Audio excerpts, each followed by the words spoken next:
Hey, before we get into the episode, I wanted to let you know that my book, Melanated Midlife, is available now on Amazon and Barnes& Noble.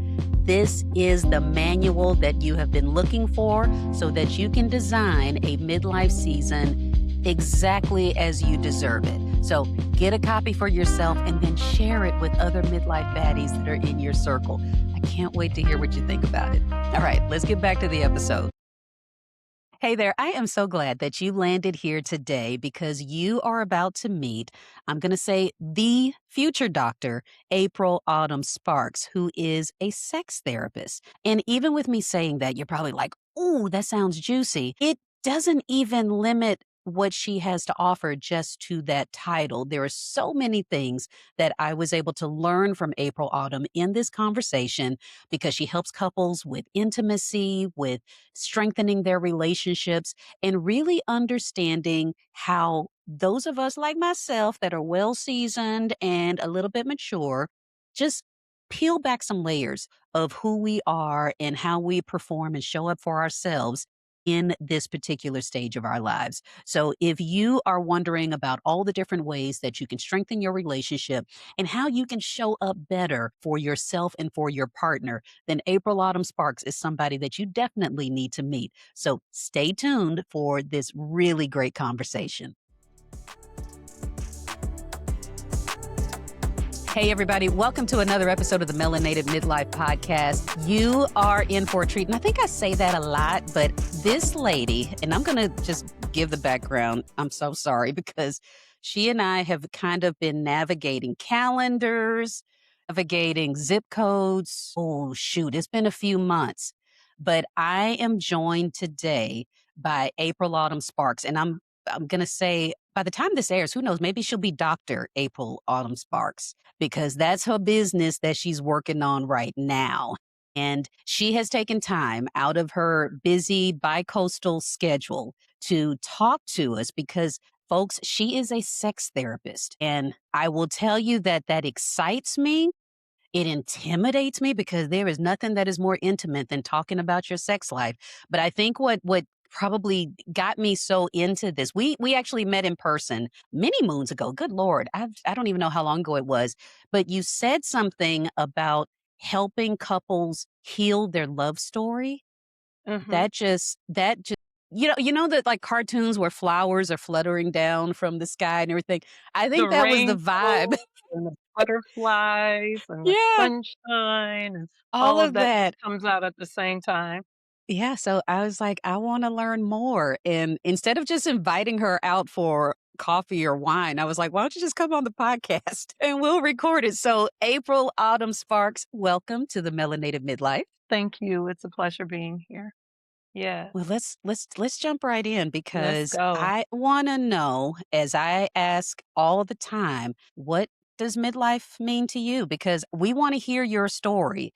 And I feel like midlife, getting to this point, has probably been a very colorful journey, probably a lot of beautiful lessons. But as you sit here right now in midlife, what does it mean to you? Wow. Okay, so midlife to me is where, and I'm going to speak personally, right? Because you said it, tea is already coming. But it's a we because I help people do this, but it's definitely me. It's where I shifted from doing the performance of life to giving myself permission to live differently. And then that ultimately helped me step into the power of me being truly authentic with myself. There was a season where I was pretending. I think there's a lot of times that we as women, in particular women of color, who we're pretending. And the mask that we're wearing, it gets too heavy. And your soul is basically like saying, hey, we got to do something different. We got to do something different. And it gets too Mhm. loud to ignore, right? And so this season in my life, I'm feeling like, all the things that I thought were crises aren't. It's a moment for me to reset my crown, right? It's a crown reset, like to Yeah. get in alignment with myself and truly be vulnerable with myself so I can step into my power. And those moments that I've finally stopped performing for the world, right? I started remembering who I was before I had to survive, Mm. and this world required me to shrink and be something else, like to start the performance. So, yeah, so basically, it's where, for me, going back to me, it was where I finally met the woman I always wanted to become. I love that. I love that. And I love what you said about the mask because I say the same thing that I'm constant every year, every lesson, I'm peeling off another layer. And it Hmm. feels fantastic because my Yeah. 30-year-old self, my 35-year-old self was very much about how are they going to see me? Will they like me? Hmm. Make sure I say the right things, and I don't suffer from that anymore, and I don't know when the flip of the switch happened, but I'm very grateful that it did. I think it may have happened for me with the first hot flash. But that's another story. That's another story. Hey, Like, am I well, burning from the inside?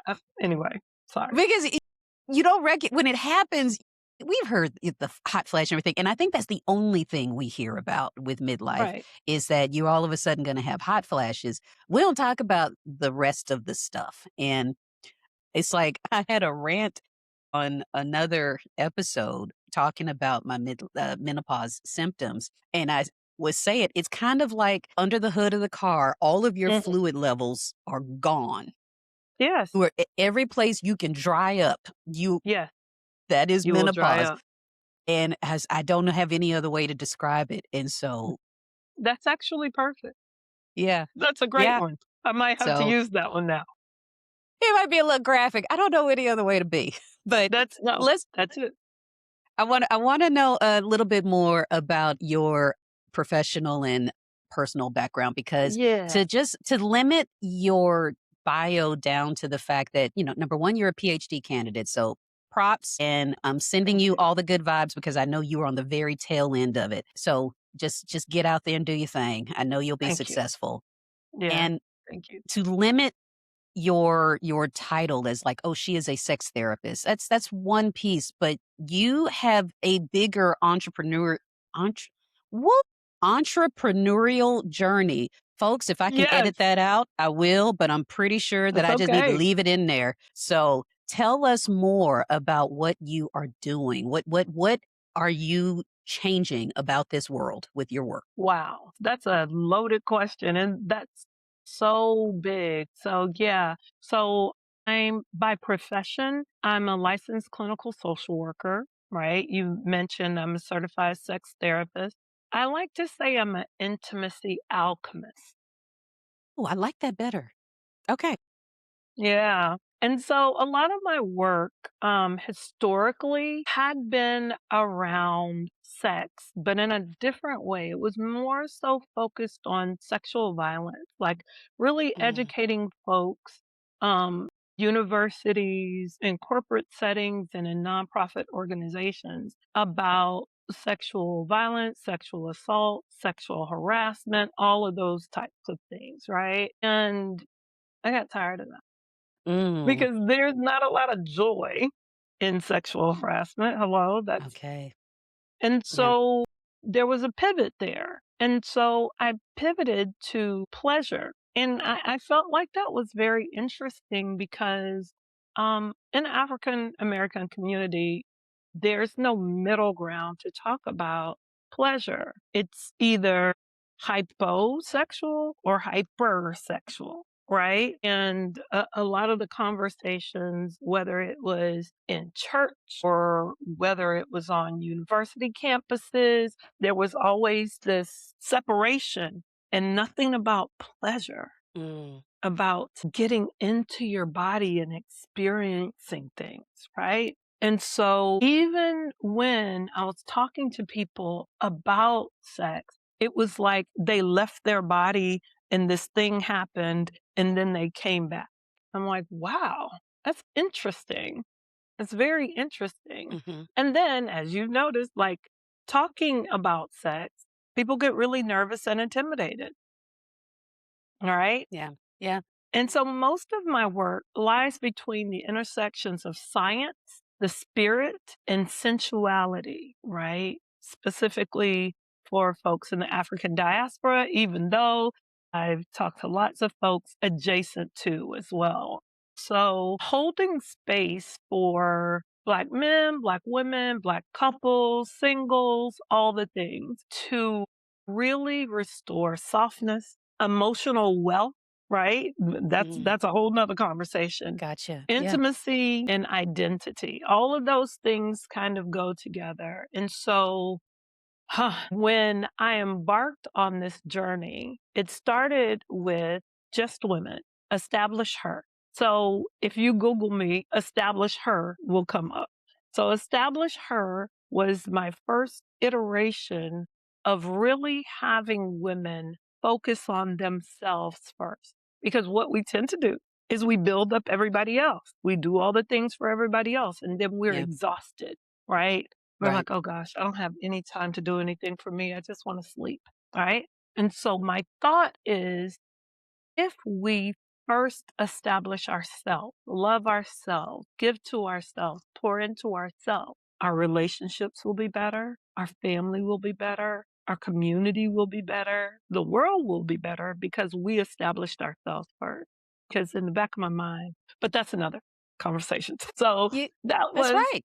yeah, I think so. So that was establish her. What I found, even when promoting establish her, men would come. Men would come. And they're like, oh, well, maybe she can help me. Maybe she can help me. And I started on a small scale, empower him. And then when Jay and I, my husband, Jay Hughes, met, I was like, here you go. You take this baby. And he has definitely run with that. He has ran with it. So, empower him is the mirror image on the masculine side as well, having that person be empowered, looking at leadership, looking at responsibility, all of those things in the masculine side, right? And then we come together as a couple with embrace us, right? This is Mm, how we together give emotional literacy, relational literacy in a world where we're not necessarily taught how to have relationships. We're not. yeah. We can go to school, we can matriculate, graduate, get a career, all of these things, right? But the thought of getting a relationship degree, if you will, or getting information about how to have a sustainable relationship. It doesn't, people are just like, oh, well, I saw this, and so that must be right. Yeah. Yeah. No, no. And so we have this ecosystem. It's the Obsidian Lux. And then under that, it's establish her, empower him equals embrace us. And so we're devoted to helping folks get to that authenticity to be whole, find pleasure, and create legacy. I love So that. yeah, And that's a lot, I I know. no, no, I go in my own head quite a bit because this has been I'll say a fun debate that my husband and I have been having about just grown up relationships in the Black community. Mhm, And I know that I have come to a lot of, I have moments where I go back and I realize all the things that I have tried that I would do differently if I could, mhm, specifically with our relationship. And I will say my husband he is a soldier because I have not always been as open-minded and as places where I wish I could have been more of a listener instead of just mhm. to come in and take charge and just do stuff. Right. And I realized that it was kind of the model that a lot of us have seen. I'm not saying that, the Black community, we are not a monolith. There's a lot of different experiences. But I know at least with Black women, there's so many of us that grow up in households where the Black woman is the head of that household, or we see examples of the strong Black woman. And so we grow up and aspire to be that. And at the same time, we say, well, I want a man, I want a relationship, and I'm assuming heteronormative terms, but, Mhm, I want a companion. mhm. And when that companion shows up, we don't know how to let go of control, the final vote. the veto power and everything. And then we want to say, oh, he's sorry or he's this or whatever. And then when things go wrong, we cast it outward and we don't look at ourselves. And so Yeah. like we've been having really interesting debates just with other friends, go to lunch or hang out or whatever, and just kind of saying, what do we need to do to course correct? Because Mm. these are things that were done to the Black family where Mhm. the man was ripped away for whatever reasons or lured away through all sorts of societal things, and then the woman was left to kind of take care of stuff. And so we've grown up seeing this imbalance in role models. And when you do have folks that are kind of, I mean, still flawed, but somewhat healthy and balanced, coming together and trying to figure it out, we're just like we don't have all those examples that we need. What I hear you saying is that you don't have tools. Hmm. You Come don't on, have Doc. Come tools, on, Doc. right? And so what we do is we talk a lot about this model of knowledge. You learn something and you understand it, right? So it's Hmm. so funny to me. Like we can go again, we go to school, we learn these things, but then we don't put them into practice in other Right. areas. So you learn these things. What you just said about the history of the Black family, about Black relationships. Some people, if you ask some of our young people, they're like so far removed and they don't think that it has any kind of impact. And again, I'm not beating up on the young folks. What I am doing is I'm giving perspective, right? Hmm. And so there is an impact for every action. There is a reaction. There's a consequence in there, whether the consequence is good or bad, right? So you have to know some things first and then consider how that knowledge impacts you. Yeah. I grew up in a single family home. My mom was a breadwinner. She got out there and got it to make Hmm. sure that I got to where I needed to be. Thank you, mommy. However, what I learned is a woman runs the house. Yeah. That's what I learned. And I also learned that you take care of men where they don't have to do it much of anything. Well, yeah. Yeah, I said it. Oh, Yeah. I said it. Look, I don't Yeah. even have any tea around here. Look, let me move some papers around. I'll sip my latte for you. Thank you. Go for it. Thank you. But that's the truth. That's what I learned, that I'm the Yeah. person that needs to do everything and you don't. And it was very nuanced. No one said it, but as you look around, that's what it was. And so then I got into a relationship with someone who came from a two-parent home with all the things, still had some situations, but for the most part, like, this is the role, this is what I saw. I still got some learning to do, but this is what I saw. And I came in, da-da-da, and he was like, no, ma'am, that's not gonna work. What are we gonna do about this?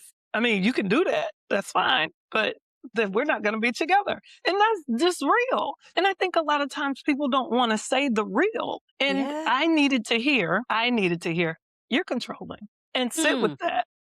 And sit with that. Because at first I was like, how could you say that about Yeah. me? And I'm he a was like, good girl, woman. exactly. Exactly. And he was like, I just want you to think about it. Let's talk about some of these incidents that have occurred. And he enumerated. And I was like, ooh, okay. Yeah. And so we started creating tools to help individuals and couples understand how to navigate. Now, some people will say, "Oh, you're just trying to make women submissive." No, there's this thing Really? called partnership. Oh, yes. Okay. Because and it's not about being submissive. It's about understanding both people. I tell people this all the time. In a relationship, you can have whatever you want. I feel like T.I. You can have whatever you like, whatever you like. However, the two people have to get on the same page about what their common goal is. That's it. Hmm. So if you want to put your money in your account and that's your spending money and you don't put anything in the joint account, sure, okay. What did your partner say about that? Yeah. Because if they don't agree, then that's going to be a problem, right? And so why is that a problem? Well, you have a certain thought process about what a relationship, what a wife, what a husband, all the nomenclature about and roles and responsibility. And this person, same thing, same thing. Now, I heard you say heteronormative. These things play out in same sex partnerships too. It just looks Yeah. a little bit different, but it plays out. Yeah. It plays out. I'm It's all real about curious expectations. because, like, our Gen X, the mature, well seasoned, I love talking that. about, yeah, the Well talking seasoned. about therapy is still something that is fancy and new to us. We come from a generation where you're supposed to go to church and pray about it and Mm, then let God, whatever. And then you would mhm, sit in the same problems, in the same behaviors or whatever. But I'm noticing with younger couples, and maybe it's just with people that I'm talking to, younger couples are seeking some type of couples therapy or counseling right away. mhm. N- I assume that's a good thing, but is it because we've done a good job as of normalizing it, or are they just understanding that the tools exist faster than these old folks? Think younger black couples are evolving quicker than midlife couple. And what I mean by that is they're not willing to be quiet. They're not going to suffer in silence. They're going to say, this bothers me. Where what I find in my older, more seasoned couples is that they will silo themselves and just stop talking. They'll just stop talking. They'll go to another room, or they'll be out all day and avoid talking and then come in late or whatever. Where my younger couples, they're going to say, I'm not happy. This does not feel good. Yeah, They have more of a voice. And what I've learned is that historical perspective, the seasoned folks have been silenced more in lots of different ways, I see that. right? Yeah. The thing that I love right now is there is this wonderful movement for Black men to engage in therapeutic process and more conversations that are deep and talk about their emotions and their feelings. Where before, right, historically, you are soft or you a punk or you this or you that if you talk about your emotions or even if you have an emotion, right? What's also happening is in our more seasoned relationships, women are not used to their partners having emotions, even though they've always Yeah. had, Yeah. right? And so when they have them, it's like, wait, what are you doing? What you crying? Yes, Mhm. don't do Yeah. that. That's I have to call people out quick on that one. Don't do that because that's a gift. That's a Mm. gift that your partner just gave you to show an emotion other than anger because anger covers up something typically. It's a secondary emotion. It's typically not the first emotion. Usually anger covers up fear or hurt. Yeah. Okay. Yeah. I can connect some dots very quickly with that. Right. Okay. So if you shine a light on something, right, for somebody Mhm. and that scares them, anger real quick. Mhm. Yeah. What Yeah. you mean? Da, da, da, da, da. If they don't feel safe. Well, You yeah. know, you mentioned that about men and being able to show emotion or vulnerability. I'm seeing that women, Black women particularly, there's is more conversation about softness, and you alluded to this as well. That you've discovered your own strength in your softness, and I Mhm. want to dovetail that into the entrepreneurship piece because Mhm. I definitely want to hear more about that. That is where I want to be selfish and learn more about you because Hey, when I started this little, and I keep calling it little. I'm it stop is not downplaying it. little. It is I not little. It's not little. I'll say it's young, and who Okay. We knows? can go Over there. over the years, I'll be able to look back and say, "Remember when I started this thing?" But it's like with this in particular, with this being a platform that I've been trying to grow and spread the love and knowledge. I could not have done this 20 years ago because I wasn't comfortable in my own skin. There were things that you're trying to look all grown up and bad, and it's just all an act. And Mhm. coming to this season, being able to say, you know what, I do want to look girly today. I want to be kind of soft. I want somebody to take care of this. I want you to, whatever. It's way different. And still at the same time, entrepreneurship doesn't always teach you that that's okay. You think you have to show up to the table with this armor on, Mhm. or that you've got to act like the guys in a three-piece suit and speak certain jargon. Mhm. But there seems to be a wave now of women, Black women entrepreneurs that are very, I mean, like Southern Belle, Mhm. sweet, tea in the afternoon, girly types of things. And that business is booming. Yeah. I mean, the audience that comes right here to this podcast is mostly women, and Mhm. they show up and they go hard for you. And I'm just like, okay, we can do this. So, I mean, what has that been for you as an entrepreneur on your journey, as a woman coming into her own in this midlife season? What are you seeing from your angle? Well, at first, I think we need to redefine what softness is because when we think soft, I think we think weak, right? That's the other side of it. And that's not it. Not even necessarily. That's not it. It is for me, like you said, stepping into my femininity, right? Not having to we go right back to these airs, as my grandmother used to call them, all those airs, where you're putting on the front, you're putting on the armor, you're putting on all of these things to protect something that, or cover something that doesn't even need to be covered. Mm, Your softness, your femininity is a gift. It is a gift. My femininity has made me honest. It's made me open. And one of the things, like when I'm talking about femininity and, people are trying to balance, like, I want this soft life and I want to step into my soft girl era and right. being honest and being open, because those are two different things, being transparent and vulnerable, right? That required understanding who you are first. Yeah. Because if you don't know who you are, you can't get to that place where you actually feel comfortable in your softness. It's actually just an armor that you're putting on. It's just like, I love dresses, have lots of dresses. However, am I putting on this dress to mask something, or am I putting on the dress to embody how I feel about myself? Okay. There's a difference, right? So are you putting on a costume or are you stepping into? That's always my question.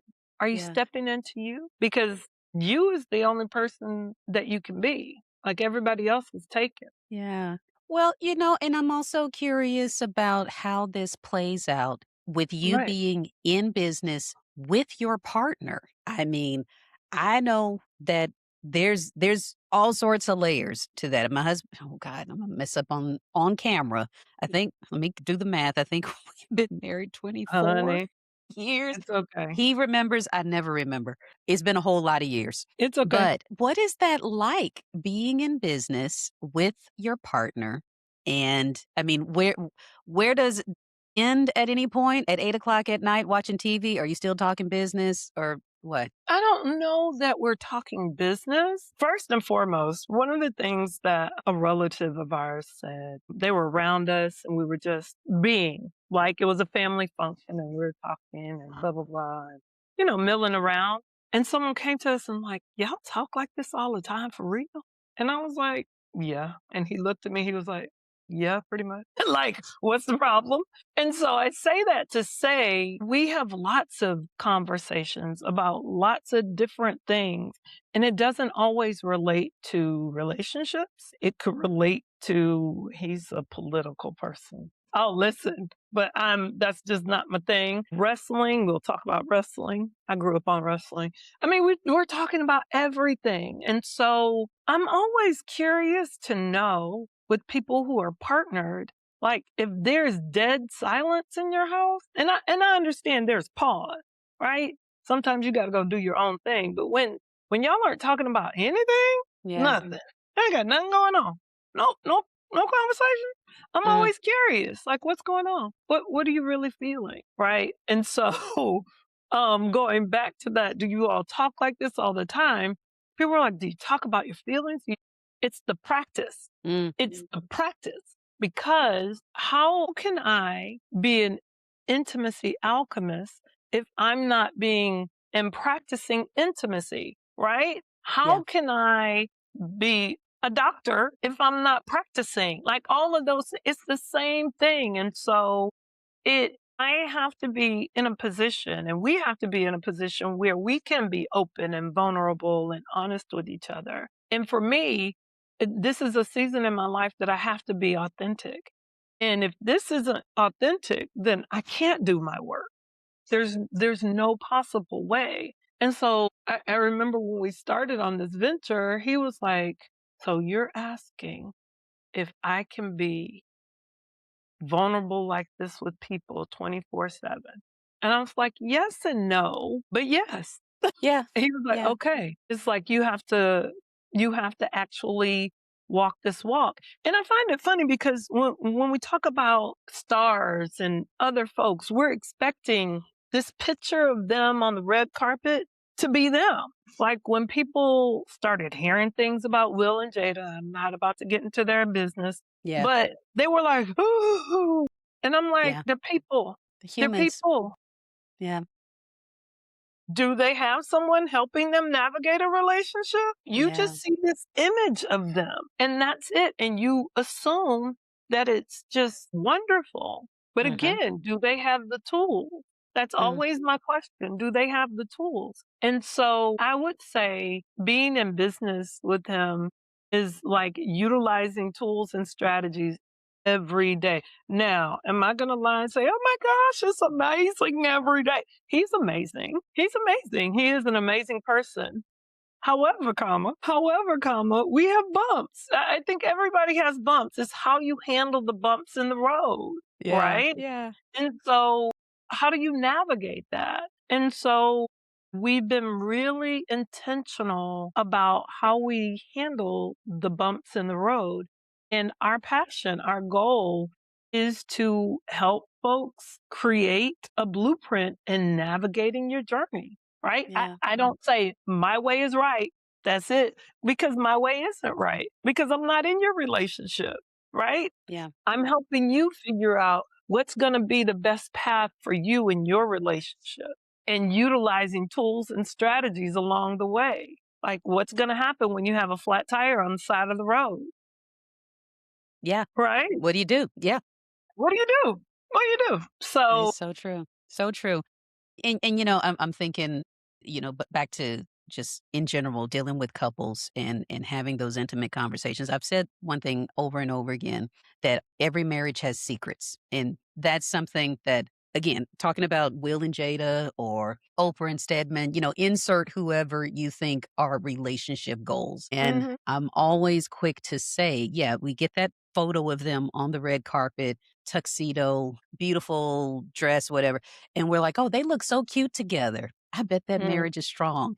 And we really dissect a statement like that and think of how absurd it is that yeah. because two pretty people are standing next to each other, therefore, it's gotta be a match made in heaven. And it's like, I "No, just thought about the other end of that. So are we saying that ugly people don't work? that's that's right." Hallmark has taught us that you gotta be two pretty people to fall in love. Yes, And that's, I mean, and aesthetic beauty is in the eye of the beholder. Let's just get that out absolutely. the way. But what we think is conventionally pretty, right? That's the only thing that can work. And that's just not so. There are so many people who I think there's a whole series called Strange Love where people just look opposite and they tend to Uh-huh. work. And because it's not about it's really about the tools and what it is that you want to accomplish in your relationship. That's really what it's Yeah. about. So Yeah, yeah, yeah. I feel good knowing that you are doing this kind of work. I really do because I am a thank you. fan of just people coming together and just having companionship, lifelong companionship, however lifelong means to other those folks. I say to my husband all the time, I was like, if something goes wrong with us tomorrow, and this ends, I said, I will honor the good times that we've had because this has been great for now. We've got two I'll say children. They're not children, but two men that we birthed together, and it's just it's been a journey. Hasn't been easy, but it's been a journey. Yeah. But I'm curious, like with your personal story. I mean, I'm always trying to just the person that is listening to this right now, they are all they're going through their own thing. And I'm Mhm. constantly wanting to remind people in the softest way possible that this is okay that you don't have my problems figured out or your problems figured out or whatever, but let's share and let's try to figure some things out together. So I'm always wanting to let people know that everyone is on a journey, everyone is Correct. growing and evolving and transforming. But what about your journey that has shocked and excited you, saddened you, or whatever? Because I'm assuming that the evolution of April Autumn is ongoing. It is. The thing that has surprised me the most, even though I don't think about it a lot, and this is gonna sound crazy, is that like the biggest pain that I went through, I don't carry it anymore. And that's to say that is huge, right? So, and I talk about this publicly a lot. I was sexually assaulted when I was in college, and it set me back in my mind. So I was behind and I felt like I needed to run and run and run and catch up and run and run and run. And for a while, it was like, I just can't catch up. I can't catch up. But from that sexual assault, I got pregnant, had a baby, put the baby up for adoption, and lost my mind briefly. Your face is so classic right now. You're like, girl, wait, what? Hello? Yeah. What? I mean, you've said, I mean, a lifetime in one sentence. Right. It's funny, not funny, haha, but really full circle. The first time that I spoke about it publicly was at a Take Back the Night event in Raleigh at a university. And my daughter is working at my alma mater in Raleigh, North Carolina State University. Go Wolfpack. Anyway, and I was invited to speak at their Take Back the Night. And she's graduating in May. So full circle for me. When I spoke, she was probably my both of my children. I have twins. They were in the first grade, right? And I remember my classmates because they came. I was in my MSW program. They came. And they were in the audience. I was like, "Can you stand with my children while I go on stage?" And they had no idea that I was speaking. And I get up there and I say the thing. No idea. I get up there and I said it pretty much like I just said it now and said some more encouraging words and get off stage. And I look at my classmates and they're crying. And I'm like, "Why are you crying?" And they're like, "Did you just hear what you said on stage?" And I was like, "Yeah." And they were like, "Girl." And I didn't think about it like that then, right? So 20 plus years later, and it had happened maybe 15 years before. No, maybe. My eldest child, he is 33.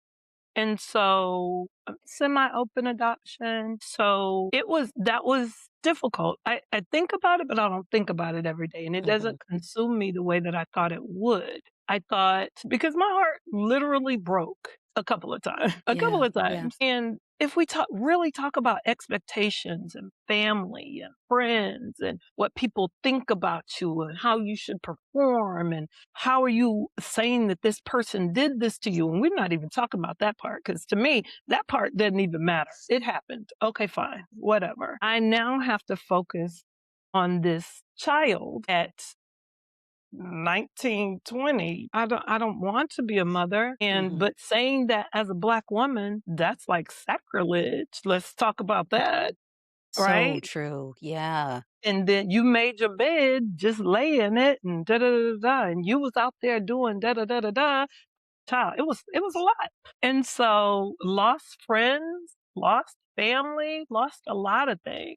And so what I learned is that every moment was a learning process. Every detour gave me new direction. Nothing in any of those seasons has been wasted. Mm, Not any of the pain, the pauses, even the versions of me that I had to grow out of, right? None of that. And so, what this season in midlife has shown me is that it's never too late to become the woman your younger self needed in that moment. mm. Yeah, never. That's Because when is I profound. Thank you. When I decided to expose myself, that's what I really felt like. And I prayed on it for a long time. It was like, okay, because this isn't going away. Like, it's recorded. Like anything else, it's there. And so are you going to be true to yourself finally? And that when I will say a micro shift happened, and it's been walking it out ever since. That first off, I appreciate you sharing that. I'm I'm trying to, number one, honor the gravity of such an experience, but then also celebrate you being here now to help someone that is listening to this story say, okay, I'm going to be okay because I see her. My story is not the only story because this is another person that's sharing theirs. And at the same time, I'm very curious, like, there's so much that we go through, and I feel like some of the things that I will bitch about or complain about or whatever, they feel this little when I hear things like that, and grudges, bad relationships, other things that I've, been through, and you say, "I've had to deal with this at 19." And how many of us can say at 19 that we were prepared to do anything? I didn't even know how to do taxes. Well, shit, I wasn't making money to pay taxes. Thank you. Anything. I barely could navigate the grocery store aisles at 19, but that's amazing. Well, what I want to do is give you grace and compassion because I think a lot of times what stops us from sharing our stories, and our stories are so important, is because we think it's the trauma Olympics. And I'm not trying to dump, right? It's not a comparison. Yeah. Those things impacted you deeply, right? Whatever that thing is, it impacted you. So you don't have to your story isn't less because mine is what it is. We both have a story. And one of the things I love my kids. They're wonderful. All three, all four of them actually, my bonus baby included. My daughter was saying something to me which brought me to tears. She said, you sharing your story made me more vulnerable to talk about things that are happening with me. And I was like, wow. So that, in a sense, because what we're taught in our community is you don't talk about stuff. Yeah. And what I know to be true, the going statistic for every one Black woman, and I'm speaking specifically Black women who reports, and I didn't report, but for every one Black woman who reports her sexual assault, 10, 10 do not, do not, don't even talk about it most of the time. And just living with this and trying to survive, Mhm. right? And so creating, again, going back to what I do or in how I do it for the female component and my husband, let's be clear that Black men experience the same thing. But if we know that Black women can talk more so about it than Black men can, it's Yeah. typically what we like to think about Black men and sexual violence is, well, some man touched you, right? And that happens. Okay. So, Mhm. but that's a small part of it. A lot of it is you've been exposed to something at such an early age, right? I've had a client who was 8 and a 15-year-old young woman, had sex with him. Well, raped him, let's be clear. Mm. And so the rhetoric would be, he just got some, good for him, and all of that stuff. No, you have this child who really doesn't understand what's going on with their body, what's going on, why this happened, and all of the things. And so that's a whole nother dimension that's never talked about. And we wonder, see, we hadn't really talked about sex until now. We wonder Yeah. why we as a people don't want to talk about sex because there's so many secrets that we sweep under the rug. We kind of have to like look at it, pull the things apart because there's a history of Black men and Black women's bodies not being their own. That is, yes, yes, yes. I'm thinking of so many things, historical things about Mhm, exactly that. The Black body being used for someone else's gain, being used as mhm, property, being mhm, used as labor. And, mhm. ooh, and I'll say that is the American side of our Right. history. You know, we still don't know enough about the African side of our lineage. But that, whew, okay.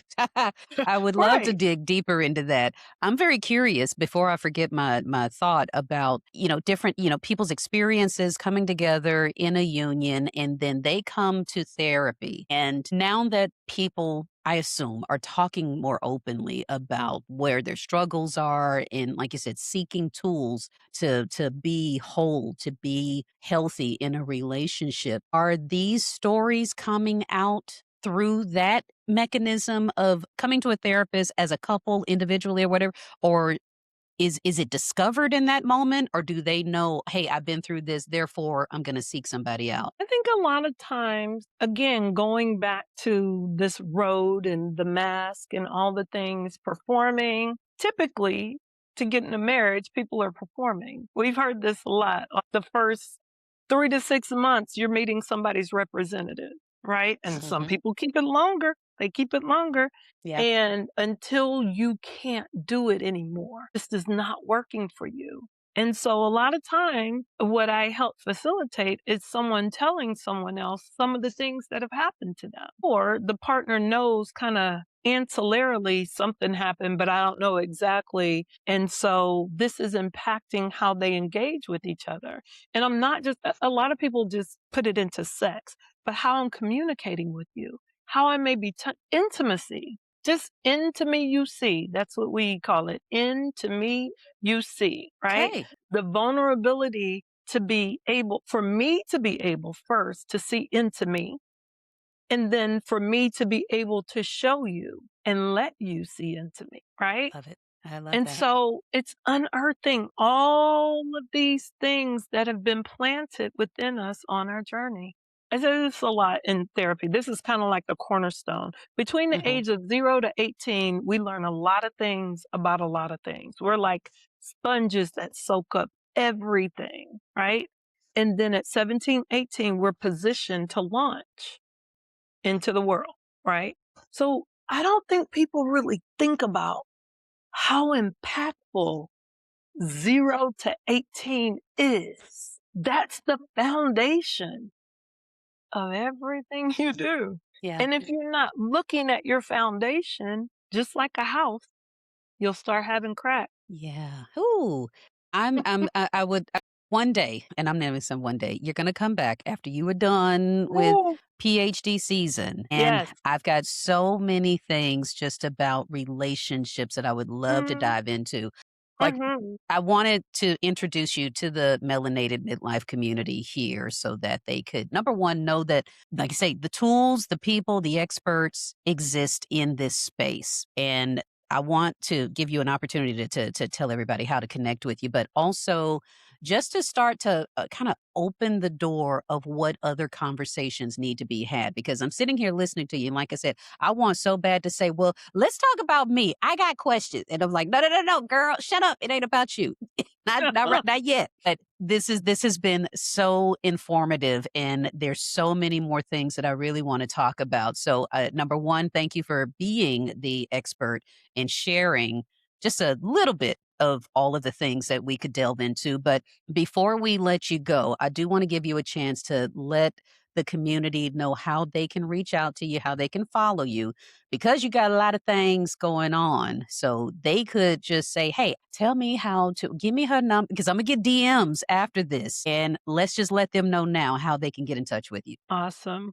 So you can go to www.april, like the month, autumn, like the season, spark, that's in sparksfly.com. So it's aprilautumnsparks.com, right? Also, it's April Autumn Sparks on all of the social. You can find me there. I'm starting something in, at the middle of May called the Crown Reset Cohort. And this is a special 8-week course for about 10 women, right? And this is for the woman who has decided she's going to stop negotiating her worth, right? She's going to return to parts of herself that she's abandoned just to survive. And she wants to shift from performance to giving herself the permission to be authentic into her power. That is So, yeah. beautiful. All right. I hope that people take a look at these resources. I'm going to link all of this in the description for the episode so you can find out ways to work with Dr. April Autumn. And anything else that is going to be coming up, we're going to work around her schedule and invite her back when she has some time because we didn't talk about it. She is bi-coastal, tri-city, quad city, all those things. And we're going to get on her calendar because I will have her over so we can do something in person because there's so much more to talk about. But April Autumn, thank you so much gracing us with the Melanated Midlife community. For anybody that wants to know more, you can always leave a comment here, but definitely take advantage of the resources that are being offered to you. If you have questions, DM me. Like I said, April Autumn will be paying attention as well. But more than anything, I am very grateful to you for dropping by for this episode. We're going to have her back. We're going to keep the conversation going. And hey, spread this to your whole midlife circle, all your girlfriends, all the guys, and let's really talk about these midlife relationships, okay? I want to hear it. But anyway, thank you for being here, and we will see you next time.